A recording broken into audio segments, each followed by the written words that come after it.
Yon, magandang buhay. I'm back. Again, it's Mang Bless.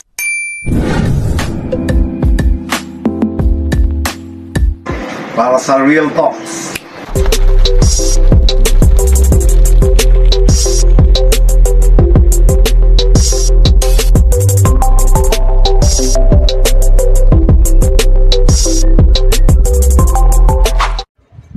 Magandang buhay. I'm back. It's Real Talk number 98 with Mang Bless. Yan. Ang word for today natin ay hold o pagpipigil. Pero patnubay muna uli sa ating mga tagapanood at tagapakinig. Yan. Sorry po sa mga sasaktan at ito po ay aking experience po lamang. Yan. Back to our word for today, ang hold o pagpipigil minsan, no, sa lalong-lalo na po sa ating mga pigeon sports, no, kasi marami talagang yung iba pinipigilan ng pamilya kasi merong mga kontra. Pero ang sinasabi ko pong pagpigil ay kagaya po nito, kahit napipigilan ay natuloy pa rin. Awa ng Diyos, ang Racing Pigeon Championship Academy. Yan, thank you ulit at shout out sa inyong lahat. Happy New Year po sa ating lahat. Meron na po tayong FB page at may GC sa lahat po ng nag-register. Baka meron po akong na-overlook na hindi po namin na-i-add. Paki-PM nyo na lang po ako.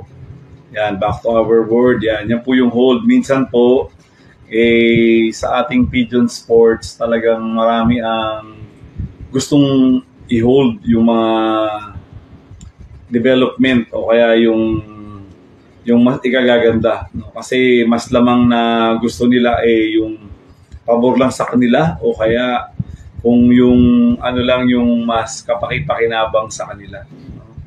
Yung pong mga bagay na kailangan po nating i-share o kaya kailangan po nating ipaalam, i-inform, medyo may mga pagpipigil sa iba. No? Mga iba, yung sabi pa nila, yung mga sikreto para manalo. Wala po yung, sa sobrang dami na po ay wala na po rin tayong maisisikreto. No? Tsaka yung ibang mga pala sikreto, parang noon pa, parang kung kakamustahin natin, parang sikreto pa rin. No? Balik po tayo sa ating word. No? Sa pag-hold din, no? I-check din po natin kung minsan kailangan malawak po yung ating pasensya. No? Sa pag-hold ng ating mga anger o kaya sa pag-hold ng ating mga hinagpis. No? Kasi doon po tayo mas nakikilala, kaya kailangan lang po natin yung mga positive o mga good vibes lang. Kung minsan kailangan nating kontrolin na magalit o kaya kontrolin yung mga pagka natin not so good, mahalaga po yun kasi unti-unti naman po yan sa ating buhay-buhay, hindi naman po lahat bigla. Kung ano po tayo ngayon, inipon po natin yan. No? Kaya kung meron tayong gustong baguhin, na kailangan nating i-hold, no? Kailangan nating itigil, unti-unti rin po, hindi rin po biglaan. No? Sa atin din pong mga sitwasyon na ito, no? Na marami po talaga ang matindi na yung competition, na hindi lang po sa mga clubs, pati sa mga groups, pati sa mga produkto. Yung iba po parang ang purpose lang ay i-hold ng iba o kaya itikom ang bibig ng iba. Kailangan po natin minsan na i-expose kung ano po talaga yung mga status ng sports natin in general, no? Sa mga palipaligid, hindi po talaga tayo rin hindi rin po talaga tayo basta-basta mapipigil, no? Kaso nga lang, yung mga medyo good, medyo pigil po sila na i-extend ang mga goodness. Mas nagtatagumpay yung at masisipag yung mga not so good. At yung iba ay mga nakaabang lang para pigilan o kaya nakaabang lang para merong i-react na not so good.